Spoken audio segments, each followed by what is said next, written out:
Hello everyone. This is Finals, running on the low in-game preset of settings. It gives the most FPS and the least latency from input action to monitor output. But also, it's the worst this game can ever look. Let me show you some small tweaks to make the game look significantly better while compromising on the least FPS dropped. I will show those settings right away with no explanation.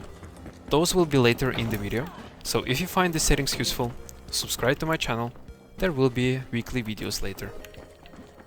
So if you go in settings, video, here, the view distance comes up to medium, shadows, also medium, post-processing medium, quite important, effects, also medium, and the textures, whatever highest you can actually run. I have 16 gigs of memory, and the game fits into about 4 to 5 to 6, maybe 6 at maximum VRAM, so just leave those on epic, high, or something like that.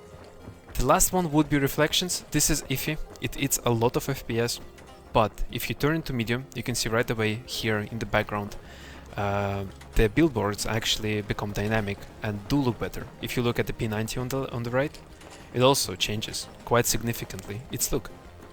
And some of the maps do change as well, quite a bunch. But basically, I would leave this on low, because it does eat up a bunch of FPS. With this setup, you will lose about 7 to 10% of your FPS. Machine to machine, maybe a little bit more. But this makes the game look much better.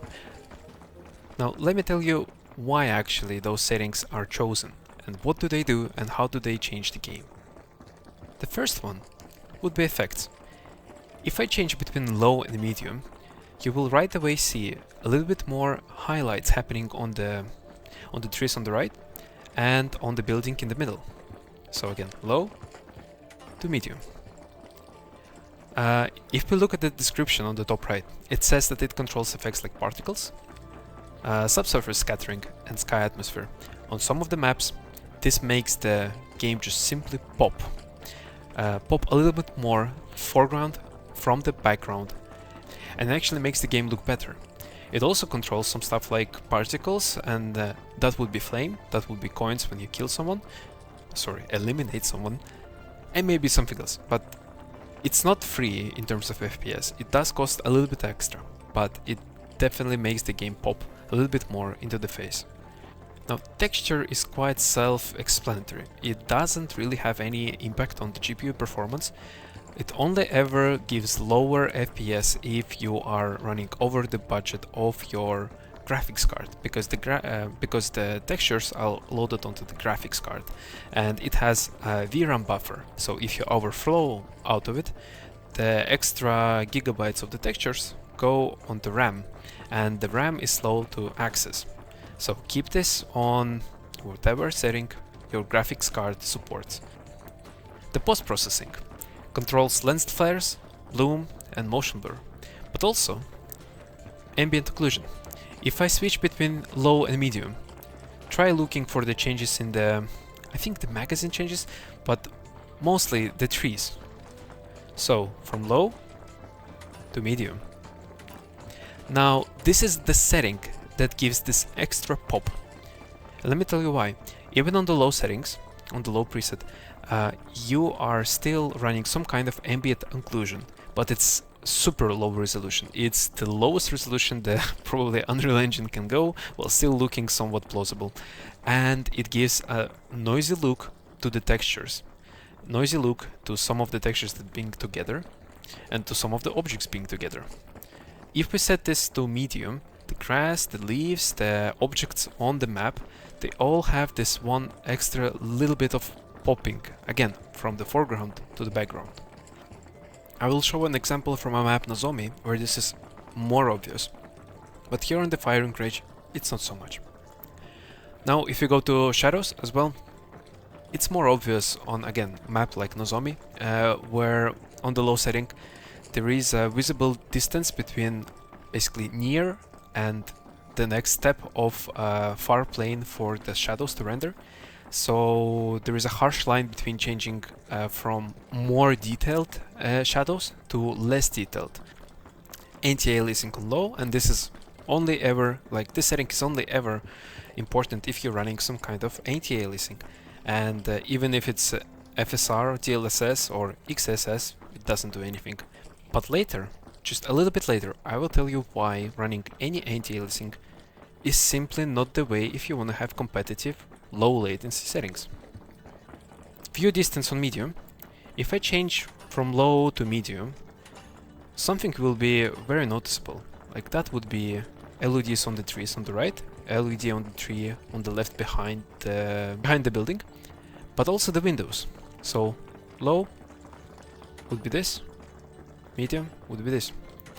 And while a case could be made that on the low view distance you might see a little bit more inside the building, there are so many instances of where running this setting on the low makes the game look bad because of the LED swiping right in front of you, that I would highly recommend running this on anything but the low setting.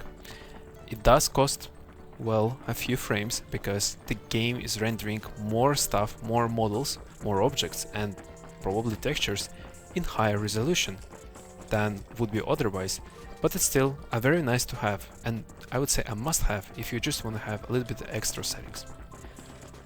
Let's go from the top right now. Borderless, all the exclusive full screen. I think the in-game description explains it quite well why this would be a little bit better idea to use borderless. I use it simply because I want to record my gameplay on Linux and it just doesn't work in the full screen mode.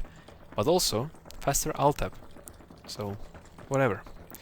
Display resolution is your highest resolution you can have. Again, in borderless it would be locked to your resolution of the monitor. VSync off. Frame limit. I actually ran it on the refresh rate on my monitor. Here I had it more because I'm in the firing range, so I wanted to show a little bit of the preview why I have more frames at the start. And I had about 200 here before we started tweaking the settings. Now going to the option of scaling and anti-aliasing, I have not only a strong opinion, but a huge tip and advice to anyone running competitive settings. Do not have any AA, because any anti-aliasing is like an additional effect on top of all of the things you have rendered throughout, well, the frame the GPU is rendering. And when we introduce any kind of temporal aliasing, there is some details that accumulate over the frames and take up time to get processed. Arguably, any kind of anti-aliasing just introduces more latency because it simply does. That's the way that the technology works. So I know, no anti-aliasing. Like look at the mag of the P90, look at the shimmering on the trees. It would be so much better if no anti-aliasing would look just like this setting of the XCSS on the basically 100% render resolution. I know. But also it's almost like an additional half a frame of latency introduced. You can feel it with the mouse. And that's why I prefer having no AA. But I know it's not a setting for everyone. Lens distortion is just an effect that distorts the lens and introduces more strange AA behavior that you wouldn't have before, and also it's something that still takes some processing power to render. And global illumination is for the NVIDIA users only. Again, it can be turned on. I think if you're running low to medium settings, the ones that I propose, turning on the global illumination from static to dynamic, it would use those extra cores, those extra power that's otherwise unused in the GPU. So I would advise actually for turning it on to some kind of degree. But also then make sure to change the resolution of this global illumination to something else. So I think that would be it.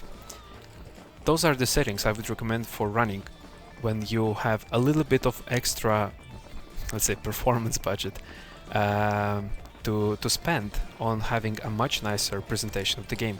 If I choose between this and back to well, basically back to medium, I would get a little bit more frames. I would get a little bit more frames, but the image would look blurry. Well, basically, on this note, let's end it here. I hope you enjoyed the video. I hope my explanations were clear. If they were not, please write into the comments. If you're looking forward to see anything more about the settings and tweaks that can be made to the finals, just let me know in the comments. I am reading, of course, all of them. And thank you, and goodbye.